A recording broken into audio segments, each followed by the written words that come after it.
Hello, lovely souls, and welcome to Emily Whispers. I'm Emily, and I'm so happy you decided to join me tonight. I'm curious, where are you listening from? Drop a comment and say hello. I love connecting with each of you. If these little moments bring you peace, please like and subscribe so we can share more of them together. Now find your cozy spot. Wrap yourself in a blanket if you like. Take a slow, gentle breath, and let's drift into tonight's story.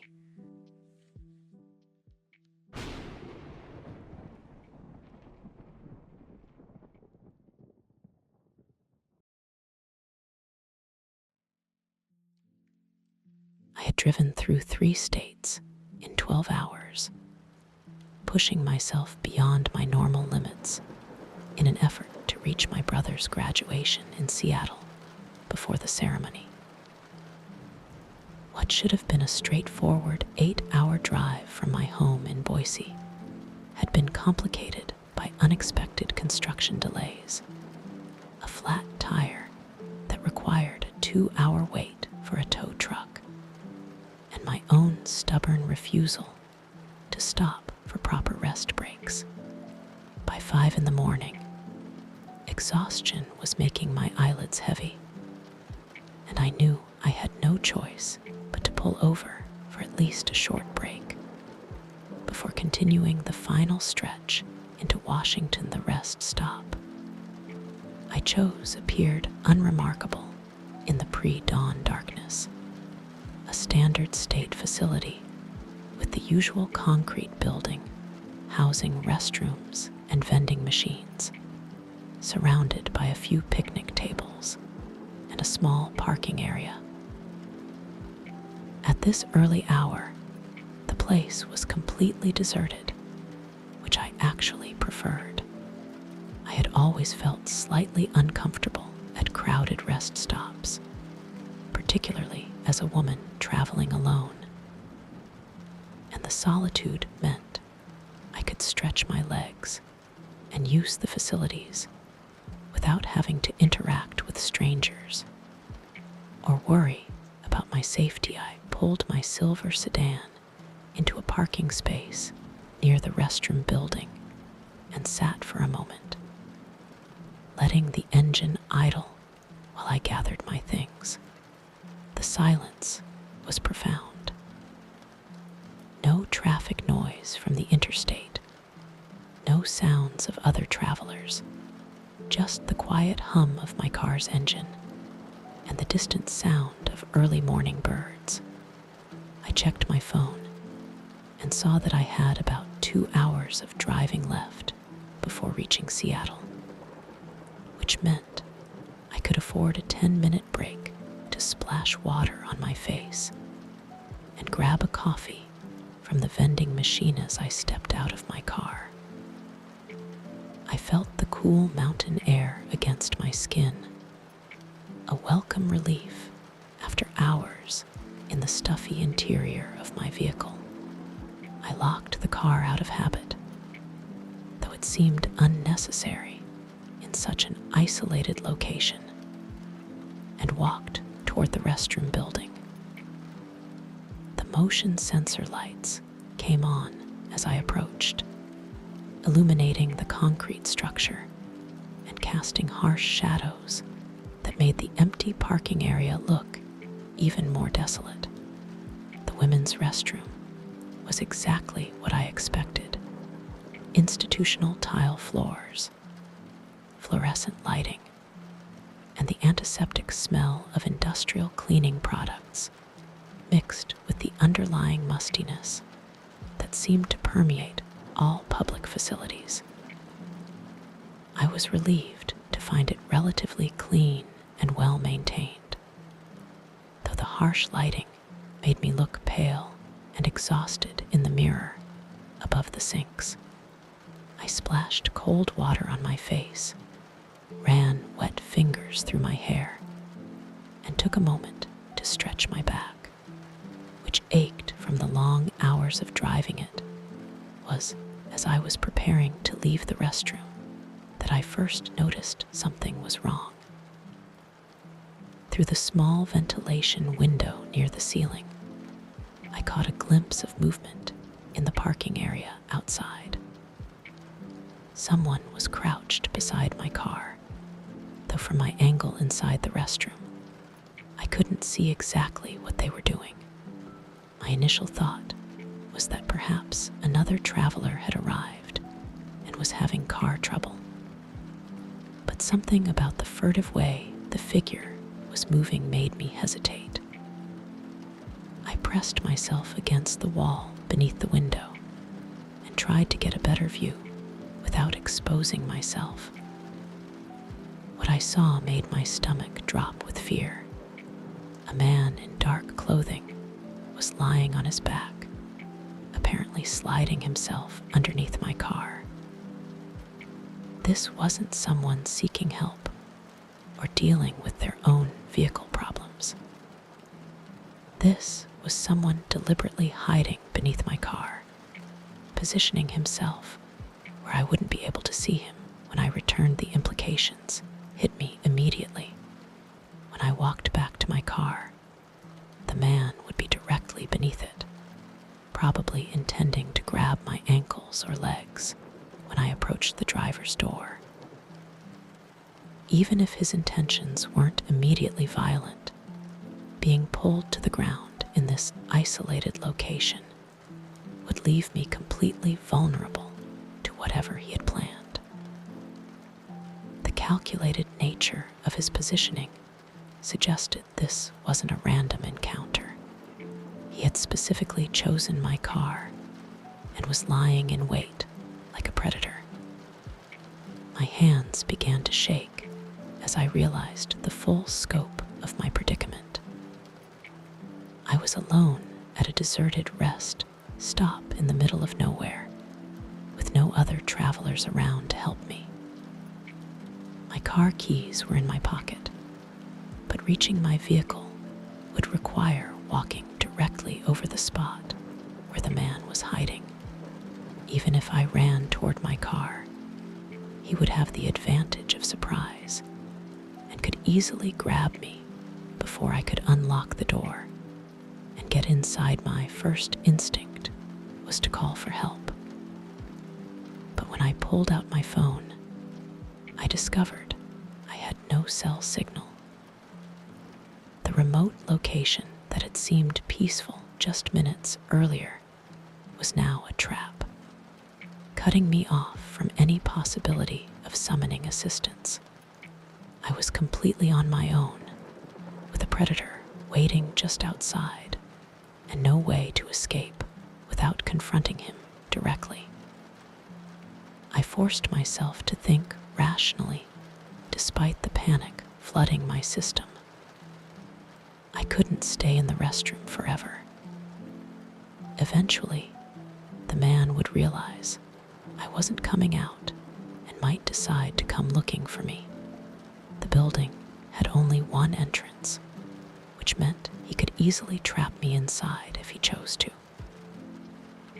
My only advantage was that he probably didn't know I had spotted him, which might give me a brief element of surprise if I could figure out how to use it after several minutes of agonizing indecision. I heard the sound that turned my fear into absolute terror. The heavy outer door of the restroom building made a sound as it opened, followed by the sound of footsteps on the tile walls. Someone had entered the building, and given the circumstances, I had no reason to believe it was anyone other than the man who'd been hiding under my car. "Hello," a male voice called out, the tone artificially friendly in a way that made my skin feel cold. "Is anyone in here?" I saw a car outside and wanted to make sure everything was okay. I remained perfectly silent, pressing myself against the wall in the corner of the restroom that was furthest from the entrance. The voice had an oily quality that suggested its owner was enjoying this game of cat and mouse. He knew I was in here. My car was parked directly outside, and there was nowhere else I could have gone. But he was pretending to be a concerned Good Samaritan rather than acknowledging his predatory behavior. The footsteps moved closer, and I could hear the man systematically checking each stall in the restroom. The sound of stall doors being pushed open echoed through the tiled space, each one bringing him closer to my hiding spot. I realized with growing horror that there were only 6 stalls in the women's restroom, and he was methodically working his way down the line toward where I was trapped. "I know you're in here," the voice said, dropping the pretense of friendliness. "I saw you go in, and I didn't see you come out. There's no point in hiding. I'm not going anywhere until we have a chance to talk." I watched in terror as a pair of men's boots appeared under the door of the stall next to where I was hiding. The man was now close enough that I could hear his breathing, and I realized he was probably looking under each stall door to locate my exact position. In a few seconds, he would reach my stall, and my hiding place would be discovered. Desperation gave me a sudden burst of clarity. I realized that my only chance was to act before he could pin down my location. If I waited for him to find me, I would be trapped in the confined space of the bathroom stall, with no room to maneuver or defend herself. But if I could catch him off guard while he was still searching, I might be able to push past him and reach the exit. I took a deep breath, gathered all my courage, and burst out of my hiding spot with a loud scream designed to startle and disorient my stalker. The man, who had been bent over looking under stall doors, jerked upright in surprise as I rushed toward the exit. For a crucial moment, he was off balance and unable to react quickly enough to stop me. But my escape attempt was only partially successful. As I reached the restroom entrance, I felt the man's hand grab the back of my jacket, spinning me around and sending me against the concrete wall beside the door. I found myself face to face with my attacker for the first time, a middle-aged man with unkempt hair and wild eyes that suggested either drug use or severe mental illness. "Where do you think you're going?" he snarled, his grip tightening on my jacket. We haven't finished our conversation, yet I knew this was likely my last chance to escape. Once he got me away from the building entrance, my chances of survival would drop dramatically. Summoning every ounce of strength and adrenaline in my body, I drove my knee upward as hard as I could, connecting with the man's groin and causing him to double over in pain. His grip on my jacket loosened, and I wrenched free, bolting toward the exit. Behind me, I could hear the man cursing and beginning to give chase. But the injury had slowed him down enough to give me a crucial head start. I burst through the outer door and ran toward my car, fumbling for my keys as I approached. To my relief, I could see that the man was no longer underneath the vehicle. Apparently, he had abandoned that position when he decided to come into the restroom after me.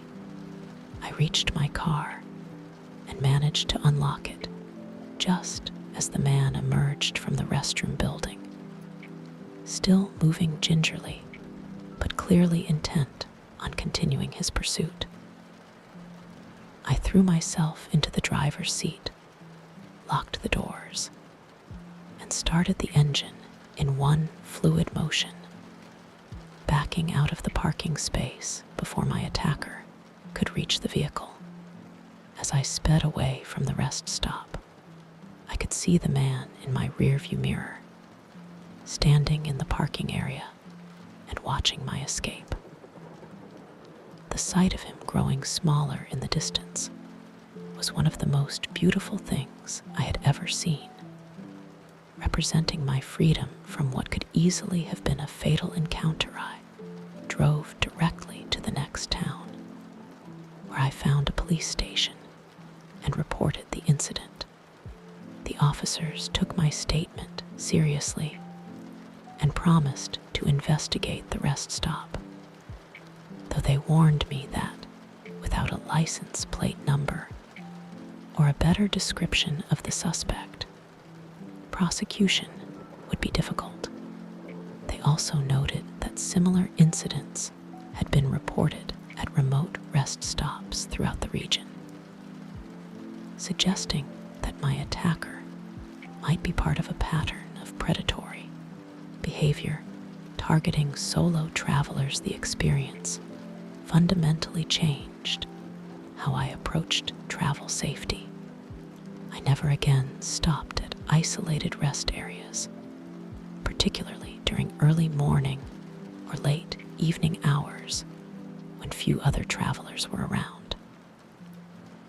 I invested in better emergency communication equipment and always informed family members of my exact travel route and expected arrival times. Most importantly, I learned to trust my instincts completely. The moment I spotted the man hiding under my car, every alarm bell in my mind had been ringing, and listening to those warnings had probably saved my life.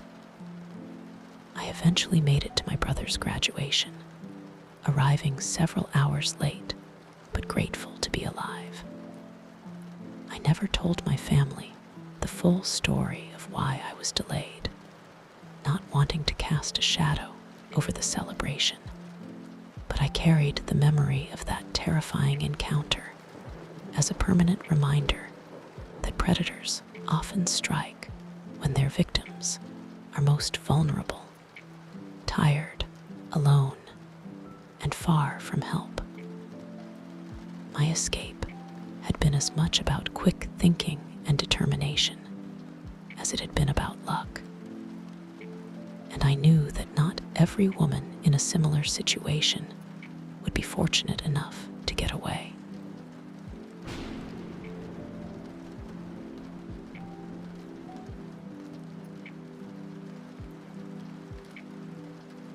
You don't drive a bus for 20 years without becoming a practical woman. My world was one of concrete realities: fuel efficiency, passenger schedules, and the DOT regulations that kept my 40-foot coach on the road. Superstitions and ghost stories were for late-night radio shows, not for a professional driver navigating the dark highways of America. At 53, I'd navigated through blizzards that turned interstates into parking lots, survived encounters with aggressive motorists, and witnessed accidents that would haunt my dreams for months afterward.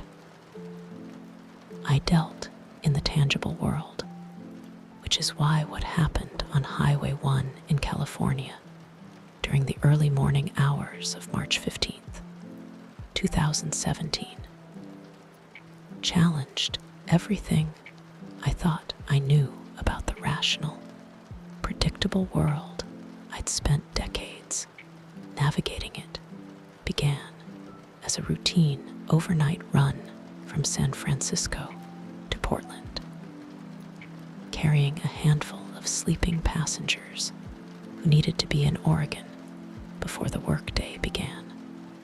I had driven this route countless times, and Highway 1 through the coastal fog was as familiar to me as my own driveway. The highway stretched ahead, a ribbon of blacktop twisting through a landscape that seemed almost alien in its stark beauty. Towering redwood trees stood like silent sentinels against the starless sky, their tops lost in the thick, wet mist. At 3:30 in the morning, I was the only vehicle visible in either direction, which wasn't unusual for this stretch of road at this hour. The isolation was actually preferable. No four-wheelers weaving unpredictably between lanes.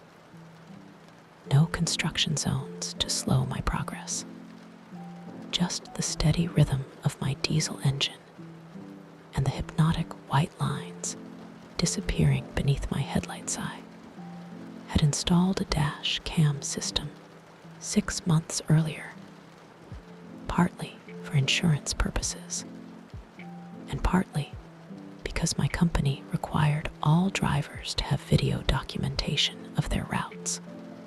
The camera captured everything through my windshield in high-definition detail, automatically saving footage whenever the bus's sensors detected unusual vibrations or sudden braking. It was a practical investment that I rarely thought about, simply part of the modern transportation industry's emphasis on documentation and liability protection. The first sign that something unusual was happening came near a scenic overlook about 30 miles south of Mendocino. I noticed what appeared to be a person walking along the shoulder of the highway, moving in the same direction as my bus, but at the leisurely pace of someone out for an evening stroll, rather than someone dealing with a roadside emergency. In itself, this wasn't entirely unprecedented. I had encountered stranded motorists, hitchhikers, and even the occasional lost tourist who'd wandered away from a campsite. But something about this figure struck me as odd from the moment I spotted it in my headlights. The person appeared to be small in stature, possibly a woman or a child, wearing what looked like a light-colored dress or gown that seemed to flow in the coastal breeze. What was strange was how the figure was walking directly on the white fog line that marked the highway's shoulder, maintaining perfect balance despite the narrow space, and the fact that my massive bus was approaching from behind with its headlights illuminating the entire scene. I slowed the bus and moved into the left lane to give the pedestrian plenty of clearance, which was standard protocol when encountering anyone on foot near the roadway. As I drew closer, however, I began to notice details that made my rational mind struggle to process what I was seeing. The figure appeared to be translucent, as if I could see through the person to the coastal landscape beyond. The clothing seemed to be from another era entirely, not the casual wear of a stranded motorist, but something more formal and old-fashioned. Most disturbing of all was the figure's behavior. Despite the approach of a massive bus with blazing headlights and a rumbling diesel engine that could be heard for miles in the coastal silence, the person showed no awareness of the vehicle whatsoever. No turning to look, no stepping further from the roadway, no acknowledgement that tons of steel and machinery were passing just feet away at 65 miles per hour. I watched in my mirrors, as the figure continued walking after I passed, maintaining the same steady pace and mysterious indifference to its surroundings. I grabbed my CB radio to alert any other drivers who might be traveling this route. But the radio only produced a wash of static noise that made communication impossible. Even my cell phone showed no signal, which was unusual, but not unheard of in some of the more remote stretches of this highway. The encounter bothered me more than I wanted to admit. In 20 years of driving, I'd seen plenty of things that defied easy explanation. Unexplained lights in the sky, animals behaving strangely, weather phenomena that seemed to appear from nowhere. But I'd always been able to rationalize these experiences or dismiss them as products of fatigue, eye strain, or the mind's tendency to create patterns where none existed. This felt different. The figure I'd passed had been too clear, too detailed, and too impossible to explain away. I tried to focus on my driving and put the incident out of my mind, but my thoughts kept returning to the strange pedestrian. The translucent quality of the figure bothered me most of all. I'd convinced myself that it must have been a trick of the lighting, perhaps caused by the angle of my headlights hitting the thick fog. But deep down, I knew what I had seen, and it challenged my fundamental understanding of reality. It was near the next mile marker, just 4 miles further down the highway, that I encountered the figure again. This time, there was no mistaking what I was seeing. The same translucent person in period clothing was walking along the shoulder in exactly the same manner as before. The impossibility of the situation hit me immediately. Even if the figure had been a real person, there was no way they could have covered 4 miles in the few minutes since my bus had passed them. I pulled my bus over to the shoulder and stopped, leaving my hazard lights flashing while I tried to make sense of what was happening. I stepped out of the bus and looked back down the highway, but the figure was no longer visible. The coast was empty in all directions, with no place for a person to hide, even if they had wanted to. The silence was absolute, broken only by the sound of my bus's cooling engine and the distant sound of waves against the rocks. Getting back into my seat, I checked my dash cam system to see if it had recorded the encounter. What I found on the footage would haunt me for the rest of my life. The camera had captured everything in crystal clear detail. The translucent figure walking along the shoulder, the old-fashioned clothing, even the way the person seemed to glide rather than walk in a normal manner. But most disturbing of all was a detail I hadn't noticed while driving. The figure cast no shadow on the pavement, despite being illuminated by my bus's powerful headlights. The timestamp on the footage confirmed my memory of the encounter, ruling out any possibility that fatigue or highway hypnosis had caused me to imagine or distort what I'd seen. The dash cam was a neutral, electronic witness that had recorded something that shouldn't exist, something that challenged the basic laws of physics and human experience. I continued my drive to Portland, but the remainder of the journey passed in a haze of confusion and unease. I delivered my passengers on schedule and completed the necessary paperwork, but my mind kept returning to the footage stored on my dash cam. Over the following days, I showed the video to other drivers, mechanics, and even my supervisor, hoping someone could provide a rational explanation for what the camera had captured. The reactions were consistent and unsettling. Everyone who viewed the footage agreed that it showed something extraordinary and unexplainable. Some suggested technical glitches or optical illusions, but the clarity and consistency of the recording made such explanations seem inadequate. Others mentioned similar encounters they'd heard about from drivers who worked the coastal routes, stories that had been dismissed as highway legends, or the products of sleep-deprived minds curious about the location where I'd encountered the figure.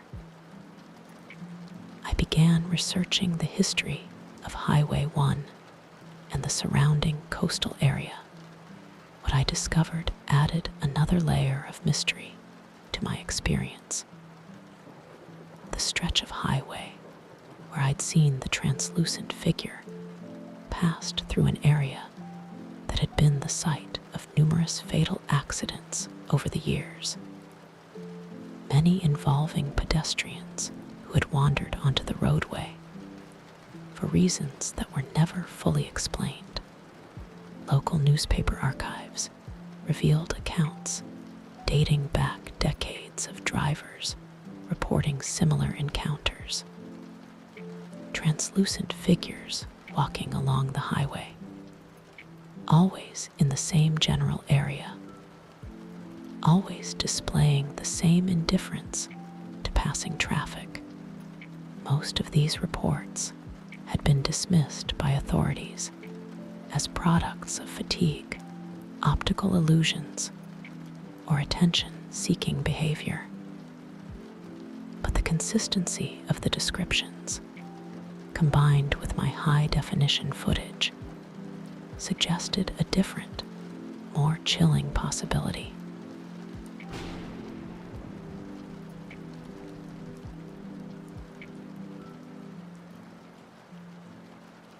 I had been driving for a shipping company for over 15 years, and in that time, I'd seen enough roadkill to fill a small landfill. Deer, coyotes, raccoons, cats, dogs. The American highway system was a graveyard for wildlife that couldn't adapt to the reality of high-speed traffic cutting through their natural habitats. As a professional driver who spent 3 weeks out of every month on the road, I had developed a practiced eye for identifying different types of animal remains, mostly as a matter of practical necessity for avoiding tire damage and maintaining safe following distances. It was this experience that made what I discovered on Interstate 80 near the Wyoming-Nebraska border so deeply disturbing. I had been driving eastbound through the pre-dawn darkness of November 12th, 2019, hauling a load of dry goods from Salt Lake City to Omaha. The weather was clear but cold, with temperatures hovering just above freezing, and a light frost making the highway surfaces slippery enough to require extra caution. At approximately 4:45 in the morning, my headlights illuminated what appeared to be a large piece of roadkill about 200 yards ahead in the right lane. Based on the size and general shape, my initial assessment was that it was probably an antelope that had been struck by an earlier vehicle and left in the roadway. This This wasn't an unusual sight on this stretch of interstate, which passed through areas with large antelope populations that regularly crossed the highway during their seasonal migrations. I began the standard protocol for encountering roadkill, checking my mirrors for following traffic, signaling a lane change to the left, and reducing speed slightly to ensure I could safely navigate around the obstruction. However, as I drew closer and my headlights provided better illumination of the scene, details began to emerge that made me increasingly uncomfortable with what I was seeing. The shape was wrong for an antelope or any other large animal I was familiar with. It appeared to be roughly cylindrical, lacking the distinctive limbs and head that would be expected from wildlife. The coloration was also unusual. Instead of the brown, gray, or tan fur typical of regional wildlife, this object appeared to be pale, almost flesh-colored in the glare of my headlights. Most disturbing of all was the size, which seemed too large for most animals, but too small for something like a bison or cow. My years of experience had taught me to be cautious around roadkill for several practical reasons. Fresh carcasses could still pose hazards if they contained hard parts like antlers or hooves that might damage tires. Older remains sometimes attracted scavengers that could dart into traffic unexpectedly. But something about this particular scene triggered instincts that went beyond professional caution into genuine unease. As I moved into the left lane and began to pass the obstruction, my headlights provided a clear view that would be burned into my memory forever. What lay in the roadway was not an animal at all, but what appeared to be a human torso.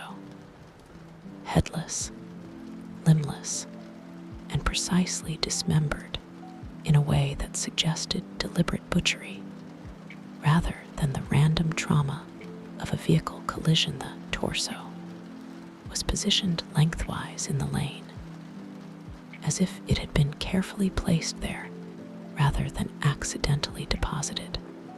The severing points, where the head and limbs had been removed, showed clean, straight edges that looked surgical in their precision. There was remarkably little blood visible on the pavement around the remains, which suggested either that the dismemberment had occurred elsewhere and the torso was transported to this location, or that significant time had passed since the initial injury. My immediate instinct was to stop and investigate, both out of human decency and civic responsibility. If this was evidence of a crime, which seemed overwhelmingly likely, then documenting the scene and reporting it to authorities could be crucial for solving what was obviously a serious, violent crime. However, I also recognized the potentially dangerous situation I was facing as a lone driver on an isolated stretch of highway in the early morning hours. If someone was actively disposing of human remains in this area, they might still be nearby. Stopping could put me at risk of encountering whoever was responsible for this gruesome scene. Additionally, as a commercial truck driver, I was well aware of the legal complexities that could arise from becoming involved in a criminal investigation, particularly one involving a homicide. My company had strict policies about unauthorized stops and delays that could affect delivery schedules. I made the difficult decision to continue driving while I considered my options. I noted the exact mile marker location, 352.7 on eastbound Interstate 80, and the time of my observation. I also activated my dash camera system to record a GPS timestamp that would corroborate my account if needed later. However, the camera's angle and the darkness meant that it likely hadn't captured clear footage of the remains themselves for the next 20 miles. I wrestled with the moral and practical implications of what I'd witnessed. The rational part of my mind insisted that I needed to report this discovery to law enforcement immediately. A human being had been killed and dismembered, and the perpetrator was apparently using public highways to dispose of the evidence. Every minute that passed without police involvement was time that could allow the killer to escape or destroy additional evidence.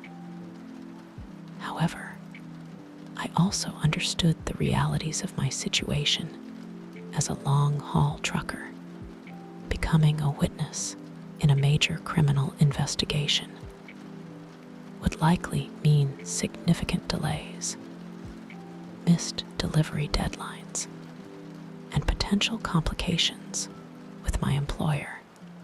The trucking industry operated on extremely tight schedules, and drivers who caused delays, even for legitimate reasons like cooperating with police investigations, often faced disciplinary action or termination. My internal debate was resolved when I reached the next truck stop about 30 miles east of where I'd made my grisly discovery. Despite the potential professional consequences, I knew I couldn't live with myself if I failed to report what might be crucial evidence in a murder case. I parked my rig and used a payphone at the truck stop to contact the Nebraska State Highway Patrol, providing them with the exact location and time of my observation. The dispatcher who took my call initially seemed skeptical of my report, apparently assuming it was either a prank call or a case of mistaken identification of animal remains. However, when I provided specific details about the clean dismemberment cuts and the deliberate positioning of the torso, the dispatcher's tone became more serious. She informed me that a patrol unit would be dispatched to investigate the scene and asked me to remain available for follow-up questions. I provided my contact information and route details, then continued with my delivery run while waiting for further contact from law enforcement. I spent the remainder of my drive in a state of heightened alertness, constantly scanning the roadway for anything else that seemed out of place.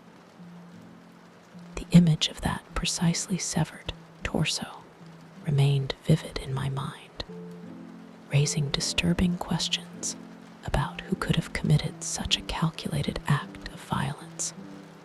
The follow-up call from investigators came 6 hours later while I was unloading my cargo in Omaha.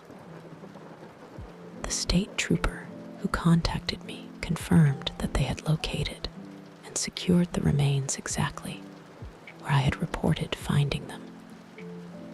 Preliminary examination at the scene supported my assessment that the torso showed signs of deliberate dismemberment rather than accidental trauma. However, the investigator also provided information that made the situation even more disturbing. By the time the patrol unit had reached the location, scavengers had already discovered the remains. A pack of coyotes had apparently been in the process of feeding on the torso when the officers arrived, and they had to use their sirens and spotlights to drive the animals away from the scene. The presence of scavengers complicated the investigation significantly. Crucial evidence might have been destroyed or scattered by the feeding animals.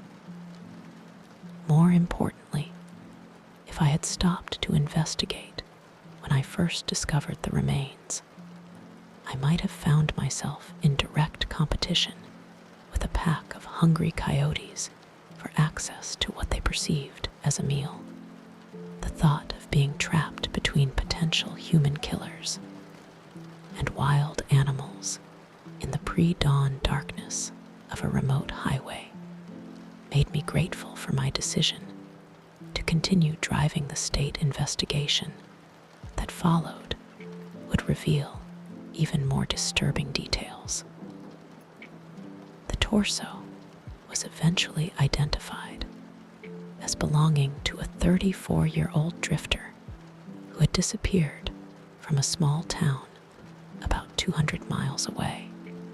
The precision of the dismemberment suggested someone with anatomical knowledge, possibly medical or veterinary training. The remote location where the remains were dumped indicated familiarity with the area and highway traffic patterns. Most chilling of all was the investigators' revelation that this wasn't an isolated incident.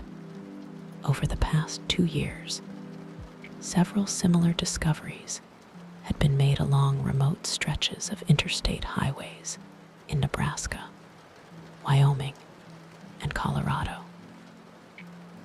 In each case, precisely dismembered human remains had been found in locations that suggested careful planning and knowledge of police patrol schedules and traffic patterns. I learned that I had potentially witnessed evidence from an active serial killer who was using the interstate highway system to dispose of victims.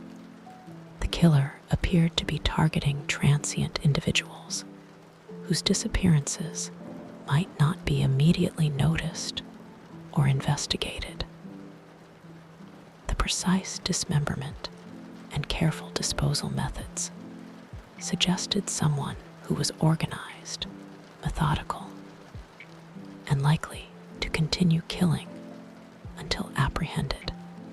The investigation remained active for months, with me providing additional testimony and cooperating with FBI profilers who were working to understand the killer's methods and psychology. However, despite extensive investigation and coordination between multiple law enforcement agencies, no arrests were made in connection with the case.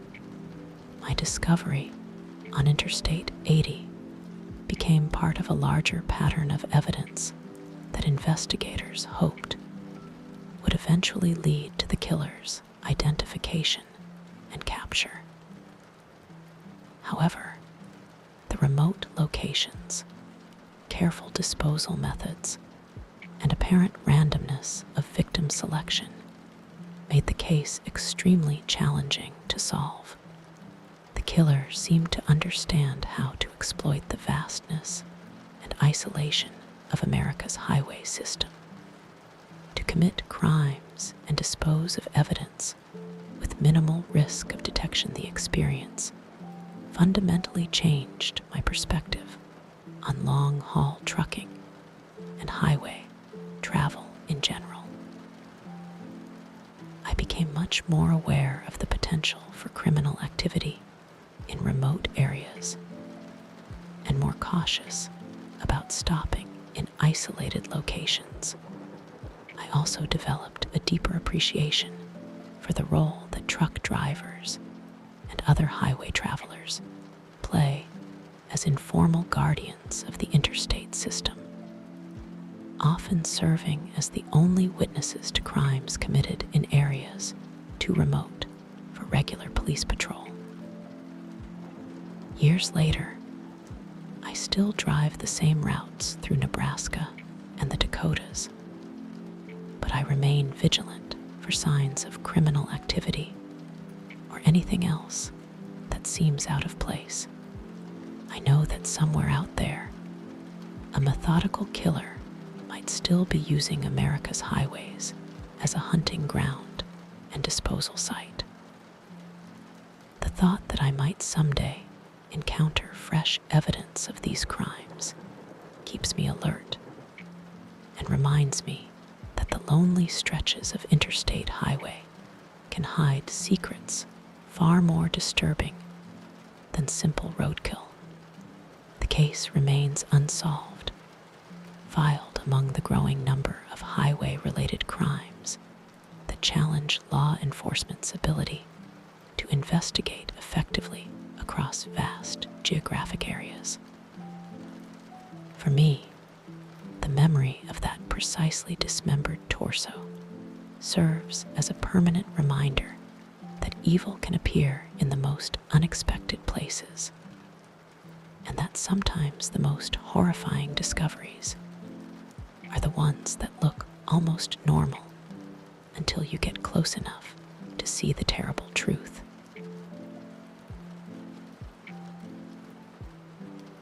Thank you for spending this time with me tonight, lovely souls. I hope this story brought you a moment of calm and curiosity. I'd love to know what part of the story stayed with you the most. Drop a comment and share your thoughts. I always love hearing from you. If you enjoyed tonight's journey, don't forget to like and subscribe so we can continue exploring these quiet moments together. Now, take one last deep, gentle breath. Get cozy and let the calm of the night carry you softly until we meet again.